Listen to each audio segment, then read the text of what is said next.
few, but through Christ I can do all. Stand up tall with my left foot, post up on the wall. Easy if they fall in the streets, life can get hard. Streets used to be a lot different from what man recall. Me a aim for my post like a soccer ball.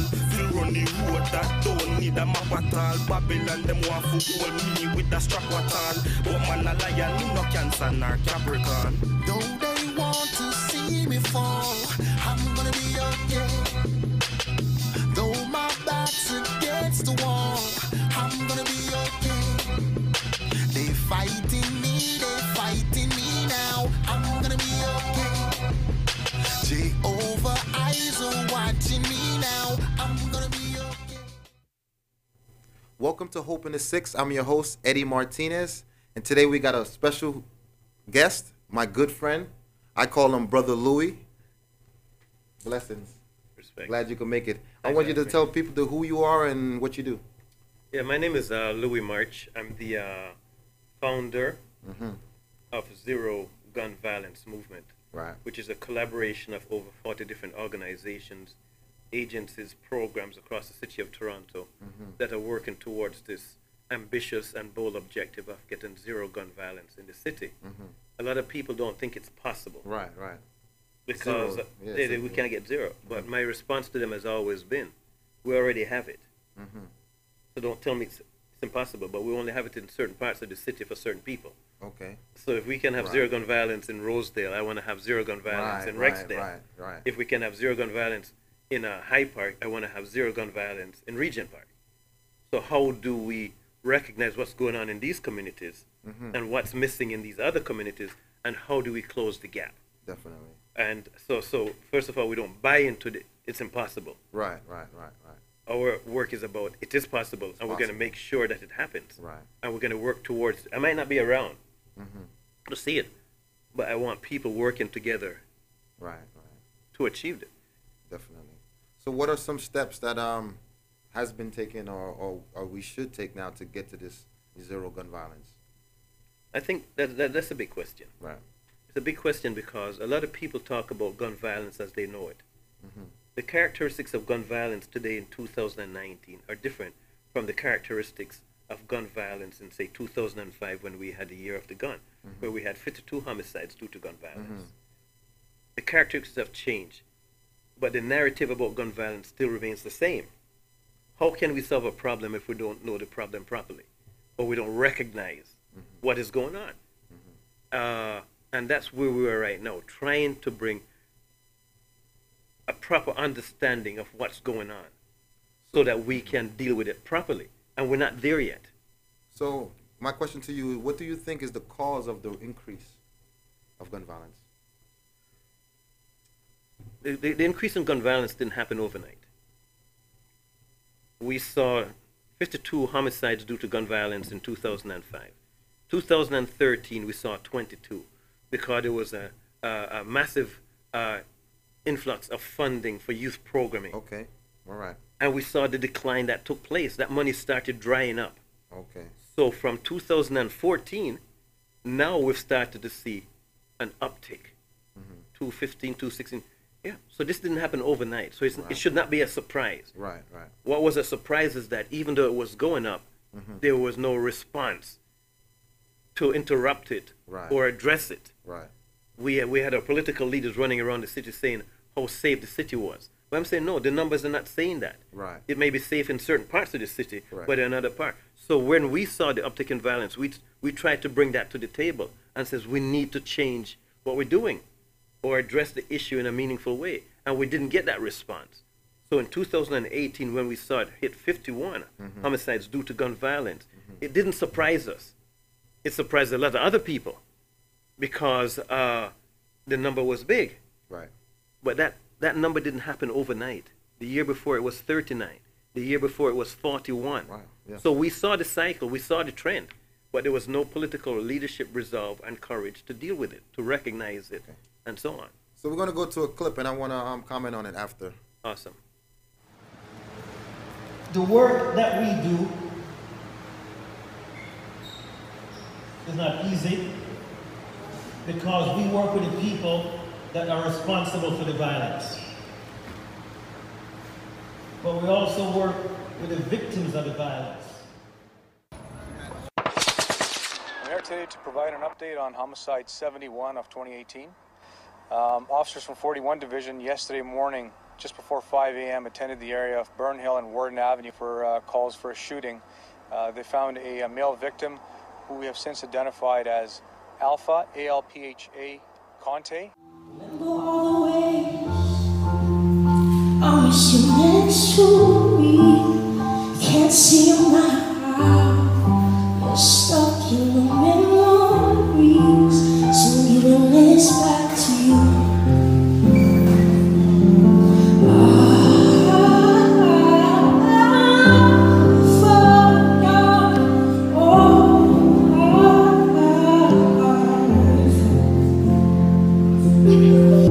Remember those days we lived at the shelter, the very first day.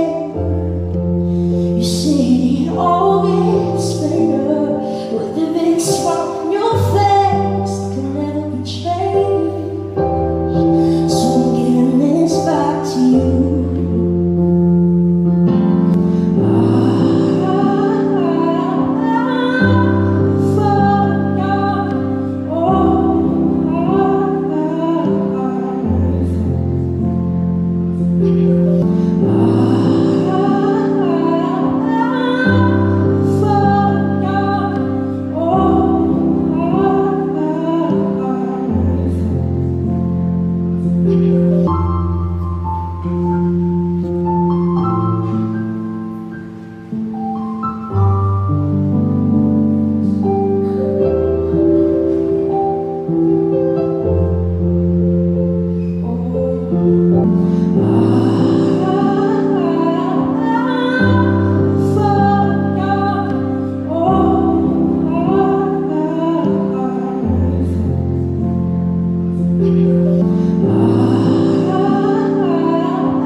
Everyone who knows this young man know that he was a good man.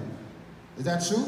Yes. Can we say amen? I want an amen for that one. Amen. Amen. It's so unfortunate that he had to be a victim of gun violence. So today we're going to honor his memory, but we are going to address this pending issue of continuous violence in the city of Toronto.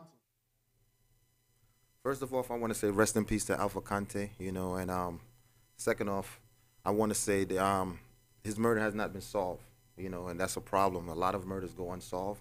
I want to say if anybody have any information in regards, you know, contact 43 Division. We need justice for these people. In the streets, everybody's saying they don't want to snitch, right? But when it comes to a life, you need to speak up. That could be your brother. You know, it could be your family member.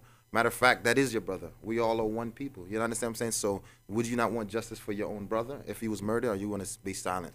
You know, but you know, I want to talk to you about the thing you said, you know, during that event. You said our job is difficult because we deal with the people that are committing the violence. Then you said we also deal with, you know, the victims of the violence, you know, the parents or the brother or whoever is the victim, you know? So elaborate a little bit about that, because it's a powerful statement. It's true. So, you know, talk about that. So zero gun violence movement approach is a lot different from a lot of the organizations out there. First of all, we're about education and awareness about the problem. What's really going on? Mm-hmm. So the political narrative, the police narrative, the media narrative is seldom complete. So we try and bring more information to the table so people are better informed about what's going on. The second piece is about advocacy. How do we advocate for change in policy, funding, programming, and stuff? But the third piece is, and it talks to your question, is about engagement. Who do we engage? You know, we work with about over 40 different organizations, agencies, and programs. But we also work with those people that are victims of the crime, mothers who have lost children to gun violence. Yes. There's a group called Communities for Zero Violence that we meet with on a weekly basis. Yes, yes. And we've been doing big things with them, understanding their grief, their trauma, their pain, their agony, but knowing that they're trying to do something to prevent others from going through the same. But we also engage those people that are responsible for the violence. That's right. People that have done the crime, done the time, and want to make a difference Right. to divert or get people away from the life of crime, making them realize that you know, going to a funeral and being buried is you can do better than that, right? So we work with those people that are involved, but we also work with the victims, and it's a difficult balance, Right. because you have victims where it has been resolved, it has not been resolved, Right. right? And there's a dynamic that takes place, but until we bring those people to the table and include them as part of the solution, Right. they need to be at the table, Right. right? They need to see also. They need to see the effect that it's causing.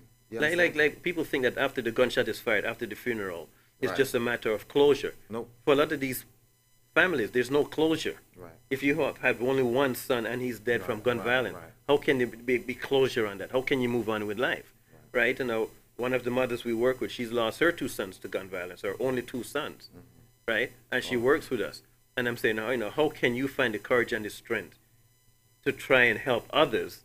And we have political leaders that have not demonstrated any courage or strength to deal with this issue, right? You just can't talk your way out of this, right? We have to action it. There has to be a community response. The first word in community safety is community, right? Where is the community here? That's correct. Right? Where is the unity in the community? We know what it takes. The history tells us that when the community comes together to deal with these issues, they have a better track record than police or politicians, right? So how do we move forward in terms of dealing? Like 51 people lost their lives to gun violence last year. Right. How many of them could have been prevented? Right. If We're we gonna had go to a community. break. We're going to go to a break, but we'll get back to this and talk about how do we move forward. Thank you for tuning into Hope in the Six. We'll be back after this few messages. Hello, my name is Anisha, and I'm the production manager of TCN Network. Have you ever wanted to host your own show? Do you have a message to share? Well, you're in luck. We are looking for dynamic and unique individuals to host their own shows. We are seeking people who are committed, motivated, and energetic. Do you want to be the next Jimmy Fallon, Ellen DeGeneres, or Shane and Ryan from BuzzFeed Unsolved? Start here. Fill out the Propose a Show form on mytcntv.com. We're here to educate, support, and build the community. And you are part of a growing network that focuses on positivity and uplifting our community. We can't wait for you to join us on TCN Network and hope to hear from you soon.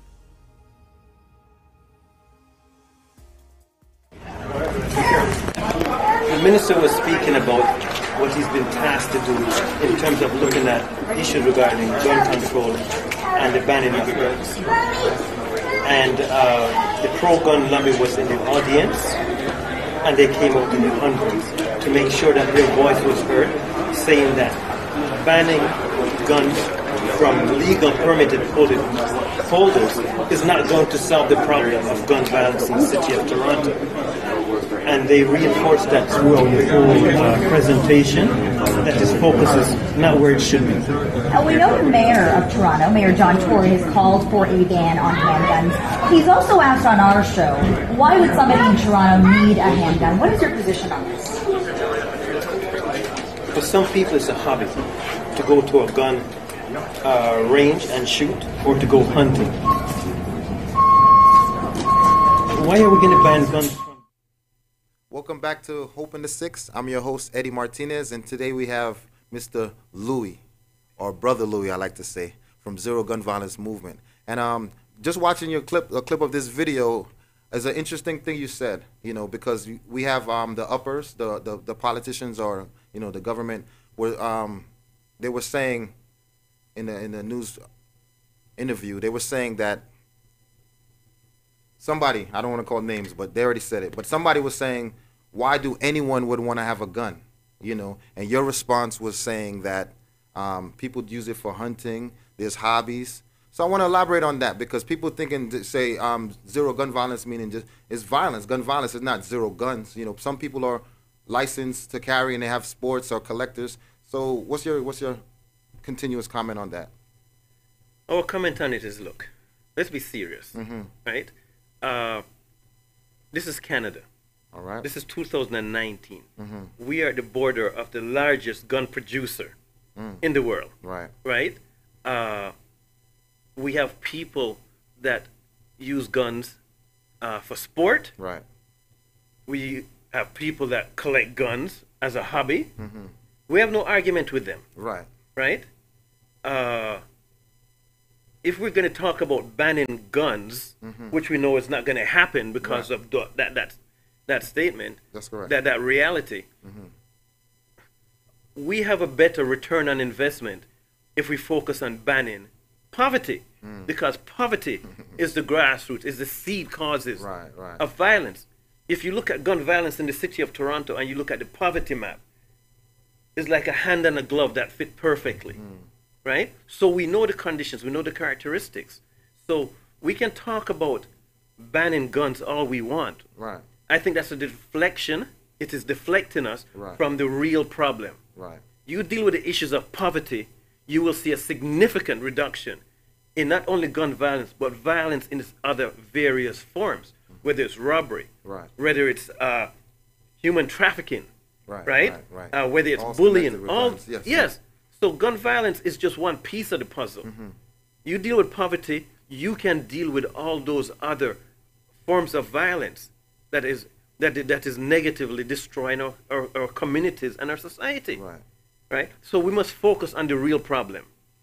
The thing about banning guns and stuff, it's a deflection from dealing with the real issue. There's a statement that they said, guns don't kill people, people kill people. You know, so it's not necessarily the gun, it's the man behind it. Not only that, if I can't get a gun, no one should have a gun. I mean, that doesn't make sense. You know, but we're going to go into another video, and I want you to comment on this also. The access to guns, the caliber of guns, the brazen nature of the shootings, the young people handling the guns, all fueled by social media streams, right?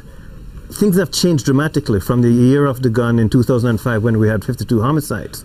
And yes, and I think it's 181 shootings, 18 homicides so far, shooting deaths so far this year in Toronto, 181 shootings. Exactly. Yeah. So we've seen a 100% increase in the last 3 years in gun violence incidents, homicides, and so on, right? Right. The writing has been on the wall. We've challenged the political leadership to be courageous and show some leadership and some will here to look at what has changed.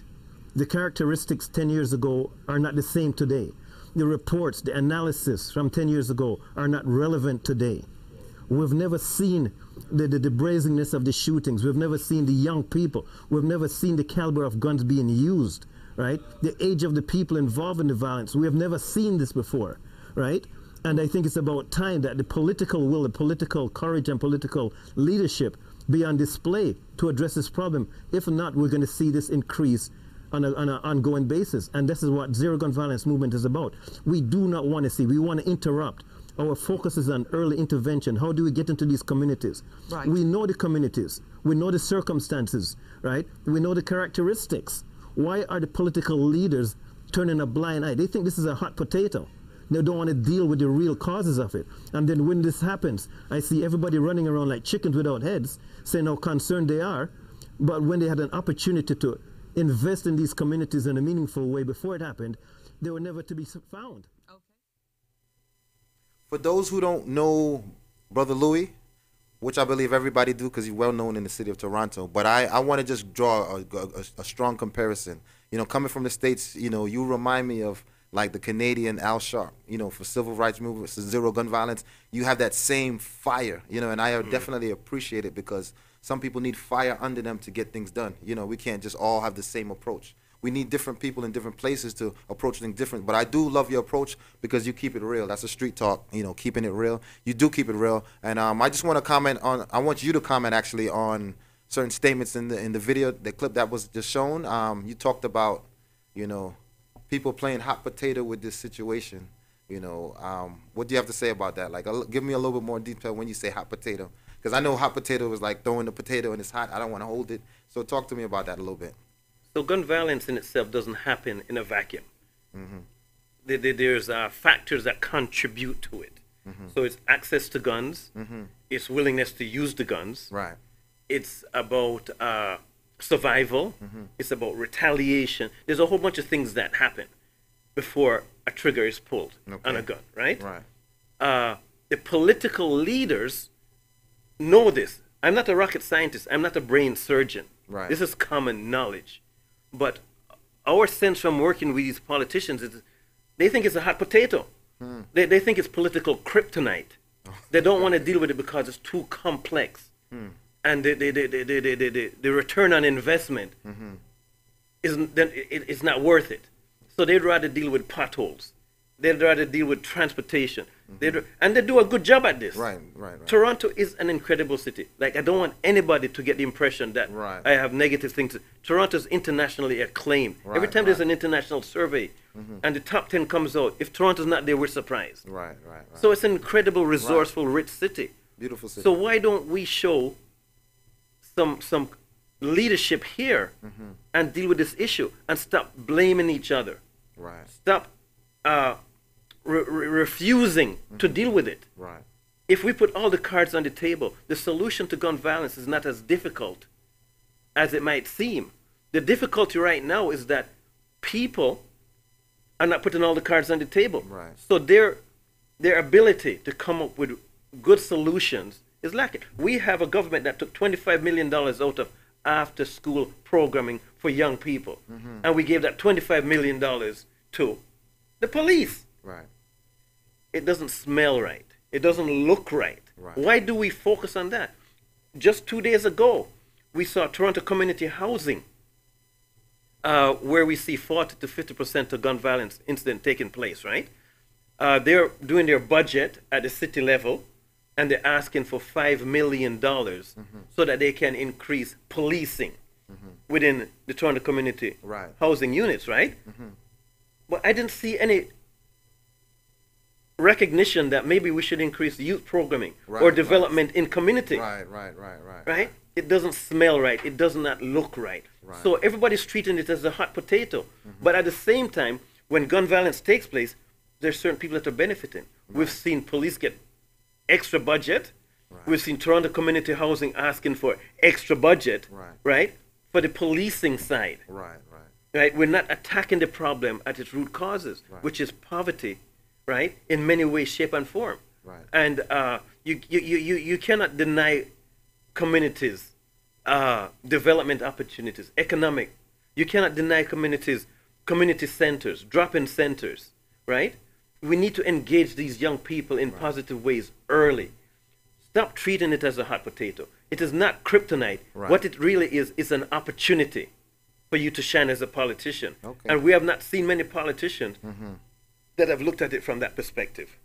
Yeah, I got you. So we're going to go to a break and we're going to get back into it. Louis March, Ground Zero, Zero Gun Violence Movement. Hope in the Six.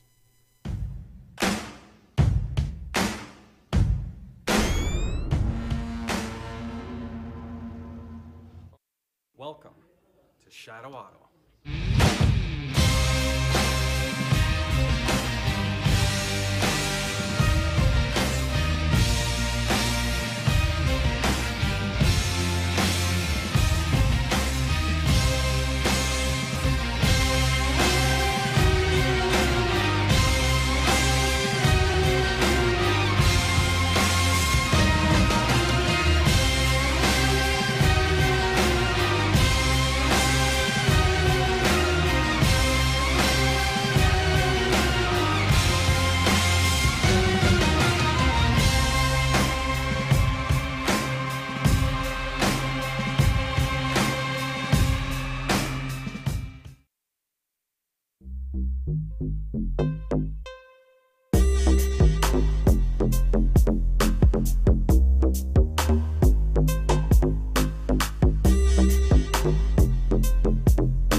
is to be a drum. And so, to carry out the senator's orders, I want us to all be drums. But first, I'd like to say it's always such a pleasure, and I think it's a privilege to follow in the footsteps of our first underground railroad conductor, Harriet Tubman, and to mark the anniversary of the emancipation of African people. Let's all be drums. Let us praise, honor, thank, and celebrate our ancestors and all those freedom fighters who have gone before, and those among us who have and are still beating the drum for our own freedom and justice. We've come a long way as a people.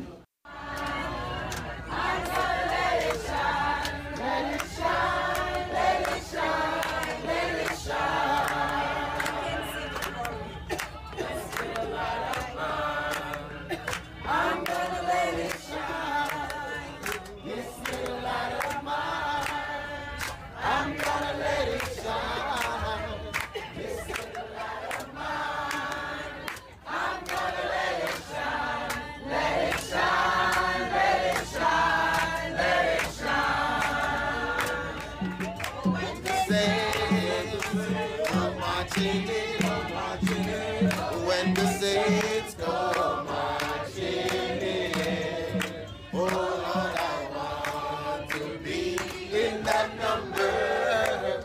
When the saints come marching in.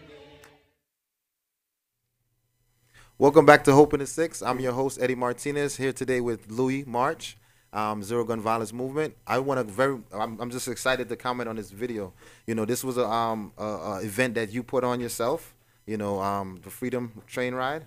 Let's talk about it. Black History Month. So first of all, I didn't put it on by myself. No, I know by yourself, but you know. Well, I was part of the organizing committee. Yes. And this is what our sixth year that we've organized the Underground Freedom Train Ride. Basically, we've been working with the TTC to get a train. Mm-hmm. And the first year we had about 600 people. So what we wanted to do was just speak about Emancipation Day and the importance in our history as a people, but also in the history of Canada. Right? And TTC was a bit reluctant at first, you know, that what the heck are we going to do with this train? But when they saw the positive vibe and the people coming out at 11:30 p.m. at night, yes, man, that was very hard. But yeah. It was awesome. Last year we had 1,200 people. Right. Now we're talking about getting a second train, but we haven't told TTC that yet, right? TCC, if you're listening. But the fact of the matter is, look, I don't want to be the one that's always talking about gun violence. Yeah. Because there's good things happening in our communities. There's incredible people doing incredible work. And the Freedom Train Ride is a reflection of the work of people like Ita Sadu from a different book list, right? Who phoned me one day and said, Louis, you know, I got this idea. And I said, should I be standing or sitting? And she said, I think you need to sit for this one. And she said she wanted to take over a TTC train to celebrate Black history, focusing on Emancipation Day and the Freedom Train. I said, Ita, TTC, I have to pay to get on TTC. What the heck, they're going to give you a train? But this woman is a driver. She makes things happen. Right? And we sat down with TTC, they bought into it, and this is our 6th year. And now they're happy to even promote it and celebrate it. But it's about bringing our people together in a positive way, right? So gun violence is not the only thing that I work on. I work on other positive community initiatives that give us an opportunity to smile and feel good again. These are the things that will prevent violence. I want to say that it was, how many people were there? 1,200. 1,200 people. It was people in love and unity. That's zero gun violence, no gun violence. You understand what I'm saying? This is an example to say that we can come together as a people and just have a good time. This was my best day in Canada. You know, I'm waiting for the next one. But in the history of me being in Canada, I've only been here 6+ years. And you know what? We can do it. We don't have to have a Freedom Train Ride to celebrate. We can have community events. Right? We can have things in schools. We can have things at home. Right? We don't have to have 1,200 people show up. But it was just when we create positive spaces where positive things happen, right? People start seeing life differently. A lot of communities that we go into, and you're looking at the children or the youth, they're not smiling. They're not feeling good. To comment, sorry to cut you, but I brought some youth out. You understand what I'm saying? I know this was a must. It was late and it's very hard. I had to call up some shelters and say, hey, they're gonna be late, but they were fine. They know what I was doing. They was like, okay, but it was empowering.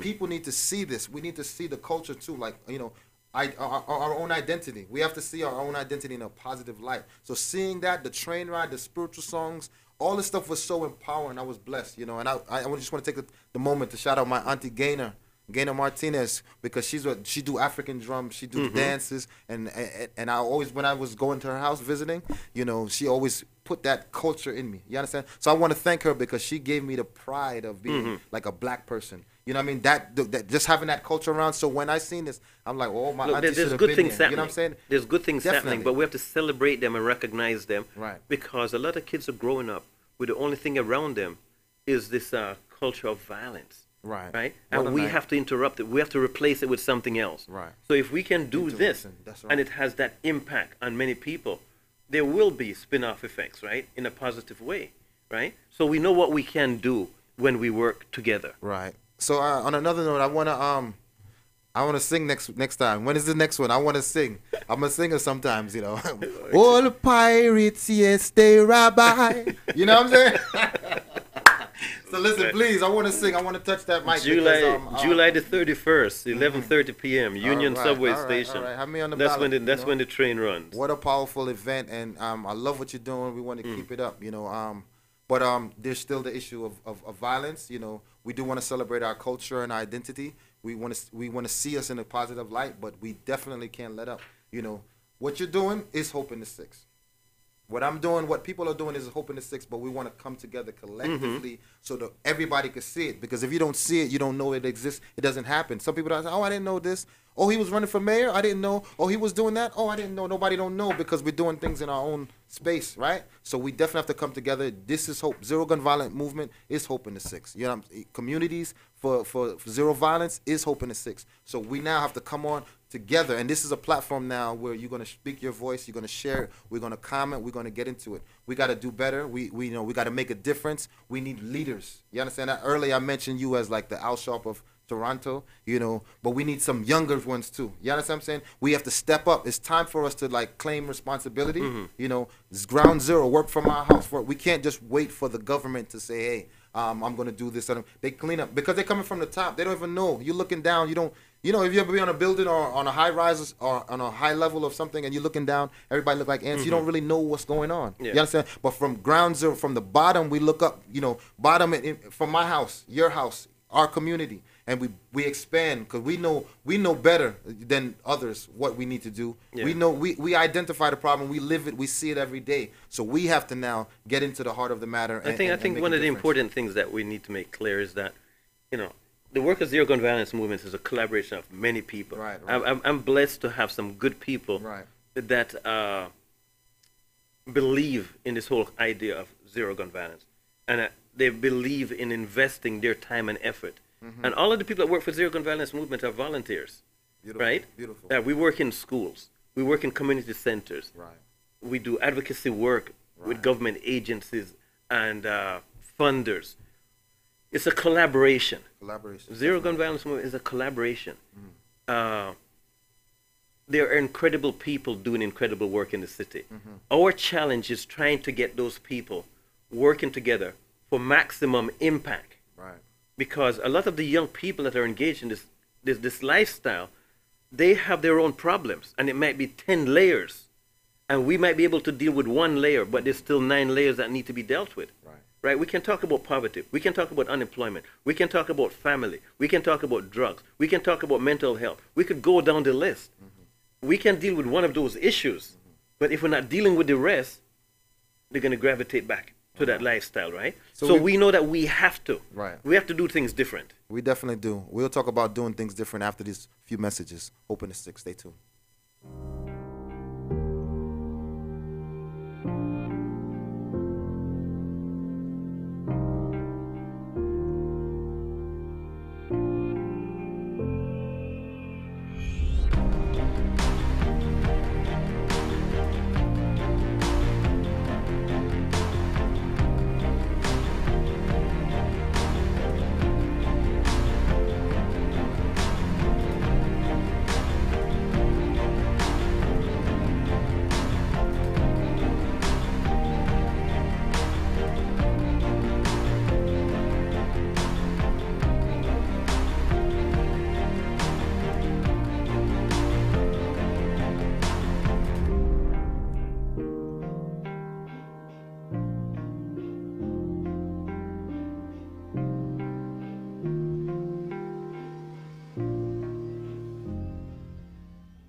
you retiring smart?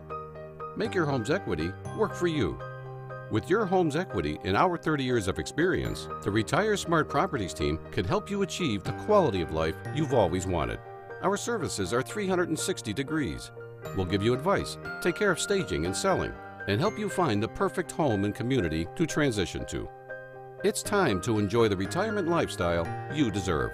Visit our website today to learn how you can use your home to retire comfortably. The Retire Smart Properties team, powered by RE/MAX West. Welcome back to Hope in the Six. I'm your host, Eddy Martinez. Today I have my brother Louis March, Zero Gun Violence Movement. What a wonderful conversation. Fresh, Jason, and he deals with the youth, that you know, the marginalized youth, and they do poems or poetry or rap or sing for those that are incarcerated. Because Hope deal with helping offenders on probation and parole excel, and those that are incarcerated. So we want to allow now, like a tribute to those that's locked up. So over to you, Jazz and Fresh. Hope in the Six, bars for bars. What's going on, everybody? This is Jason Fresh, part of the Hope team, out here doing bars for bars. What's wrong with the system? They got a vendetta. Want to see us all locked up, like Mandela, raised in the jungle. My role models, lions and jailbirds. I know it's wrong. They want to see us all locked up, like Akon. I'm dark-skinned.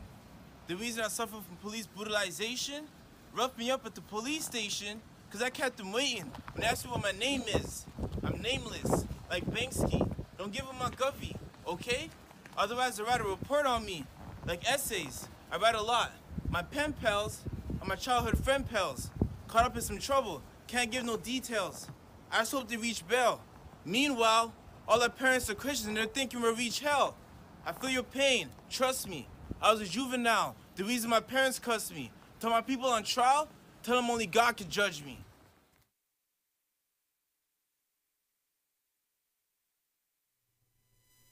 Welcome back. We want to talk about some solutions to the problem of gun violence in the city of Toronto. Because you know, we could talk about the problem, but what is the solution? So, any solutions? What are your thoughts concerning solutions? I think it's important to look at where we are right now, 2019. We've got to get a better picture of what's going on. We cannot look at this problem from one lens. It's not one-dimensional. It's three-dimensional. Mm-hmm. And all the narratives that we're hearing is one-dimensional. We got to rise above that now and look at this is a three-dimensional problem. Okay. And to do that, we should immediately convene a gun and gang violence forum from Toronto. Right. We got a Made in Toronto problem. We need a Made in Toronto solution. Okay. I have to stop you right there and shake your head. Definitely. We definitely need that. Continue. Sorry. Okay. Yes. So what we need now, we need to bring all the stakeholders to the table. Mm-hmm. We need to bring corrections, policing, justice. We need to bring academics. Right. We need to bring the youth. We need to bring the victims. Right. Wow. Right. Yes. We need to bring parents. That's right. We need to bring the youth outreach workers. The youth, you know, the ones that they say are on the front line. That's right. Not anymore. They're on the firing line, right? Because of the work that they have to do. Right, we need to bring them to the table. Definitely. We need the stakeholders that have a vested interest in addressing this problem, and then we need to talk together. We can't talk in silos. We can't work in silos. We cannot. Right? We need to bring the three different levels of government to the table. Right? I've seldom seen them come together and say, what can we do? Because gun violence impacts federal issues, municipal issues, and municipal issues. And I've never seen all three of them come together and say, what can we do together? Because we can't solve this problem with people excluded. So once we do that, we said, let's take a look. Because, you know something? Some people just don't know the full story.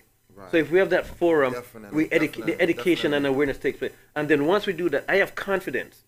If you bring the right leadership to the table, then we can craft the solutions. Right. That includes the inputs of the people that are usually excluded from the table. Right. Right? The police don't have the answer. If they had an answer, we wouldn't be in this problem. Definitely. But we could come together collectively and talk. So guess what happened? I'm a person that I talk a lot, but I'm a person of action, way more. You know what I mean? So we're talking, we're letting the audience know, like, listen, we need to do this thing. So me and you, let's talk. Like, after this is done, we want to get this, like, let's get this rolling. I have some guys in mind, too, like some guys that were in gun, you know, gangs and stuff like that. So I have some people that are credible to the streets. You know what I mean? People, people need to see them. So I want to bring them to the table. You know, they need to be at the table. They can't be the problem. They have to be part of the solution. Yeah, of course. We got to make this happen. You know what I'm saying? So let's do this. This is I love that. Anything else still? Because I mean, I think it's important, to find out what's really going on. Right. The characteristics have changed. Access to guns. Who's carrying the guns? We have like 12, 13, 14-year-olds carrying guns. We have females, girls carrying guns for guys, right? Things have changed dramatically, right? There's an empowerment from holding a gun. They talk about the rush from pulling the trigger. I want to give them the rush from doing something positive, right? We have communities that don't have community centers, right? We have community programs that from 9 to 5, 9 a.m. to 5 p.m. If you want to work with this population, maybe your service time should be from 9 p.m. to 5 a.m. Because that's when these guys are out.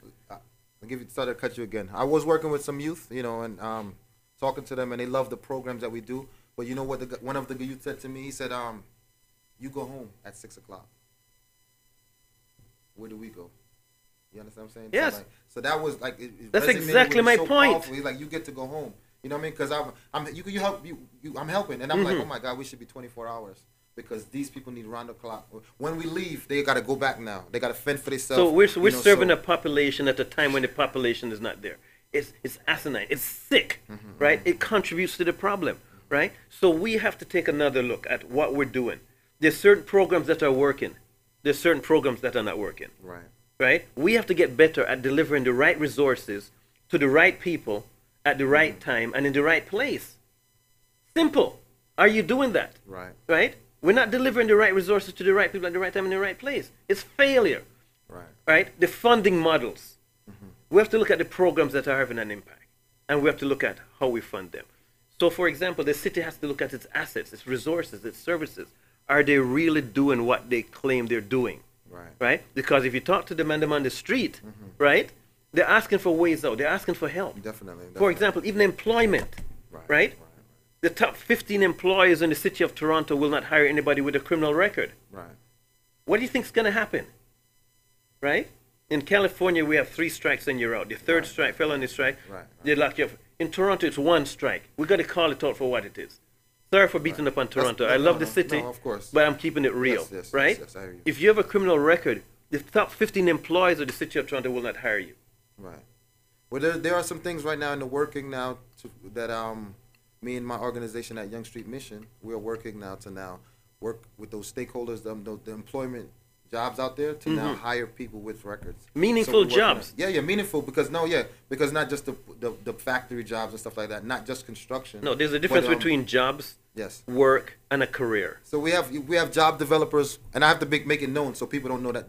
That's like I said, if we don't talk about it, nobody knows it exists. So actually, we are working on this right now, you know. But we do need those that are employers out there that's watching, perhaps. May say, okay, let me give these guys a chance. That's why this show now, we're going to have some of these youth that are coming out of jail, and you're going to see them articulate themselves, because not everybody's ready to reintegrate, right? But you have some. What about those? So those that are not qualified or not ready can't block it for the ones who are. You understand? We're going to work with what we have, and we're going to keep building. So one other thing that needs to be done, look, I'm going to keep it real. You know me, right? Yes. So if we think it's important enough to talk about sex education at grade 3, I want also to be talking about financial literacy and community safety at grade 3. That's having more of an impact on these kids' lives than anything else, right? So bring some of those guys into the school. But they will not allow them into the school because of their history. Those are the ones that can interact and communicate with the kids and say, look, this is what I did. This is how I got into it. And this is why you should not do it. That's going to have more credibility and more impact with these young people. Are we ready to do that? So we need to bring more stakeholders to the table that are ready. Because these kids, right, when you look at them in the eyes, a lot of them have given up on life already. A lot of them don't mind the high-risk lifestyle, right? Because they don't fear death, right? How do we change that early? Because none of them were born with a gun in their hand. None of them were born with a gang membership in their back pocket. Right? What happened? And how can we interrupt it? And the earlier, the better. Because now the kids that are being involved and engaged in this type of activity, right, the age is dropping. As I said, females now are involved. The age is dropping. How do we interrupt it? How do we do that? Not tomorrow, today. Even when we're talking to young people, and people always come and say, you know, you're going to be leaders of tomorrow, right? And I'm saying, hell no. I need you to lead today. Right. I need you to lead in your school. Get up, I need you let's to do lead in your home. That's right. I need you Let's to do lead it. in Let your us get it community. done. Not tomorrow. Right. Today. Thank you, guys. Thank you. This is Hope in the 6th, Louis March, Zero Gun Violence Movement. I do want to end with a video.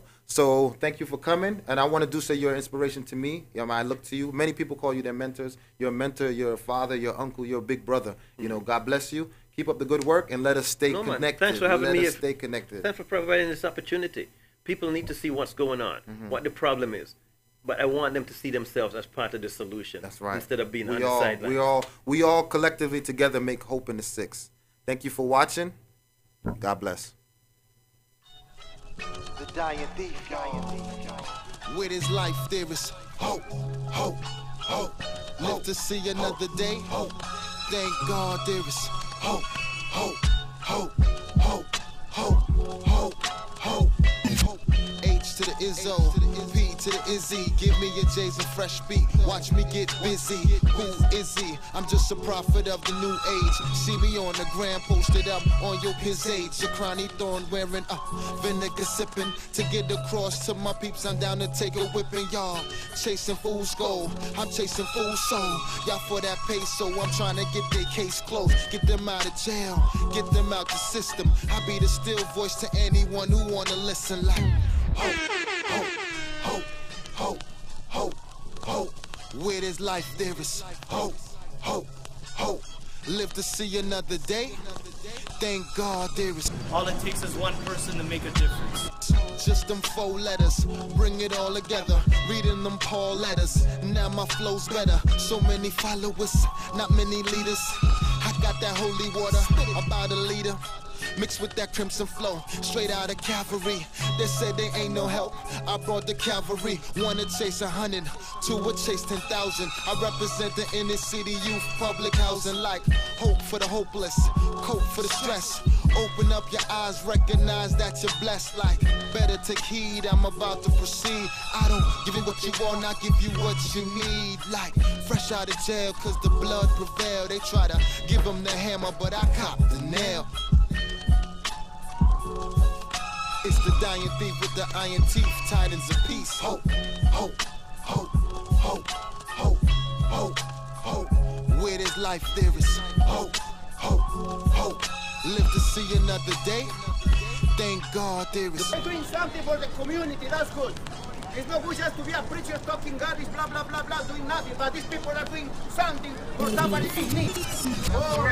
Betraying manners, one who believe in second chances. They said I fell out the game, nah, I just enhanced it. The Black Moses, no more guns, no more roses. Pull up your trousers, skirts and blouses. We about to blow this off the plantation. Mental incarceration, stand up. What kind of generation? I walk through the valley of the shadow of death. I'm gonna be okay. I will fear no evil, that with my rod and my staff. I'm gonna be okay. Thou preparest a table before me in front of my enemies. I'm gonna be okay.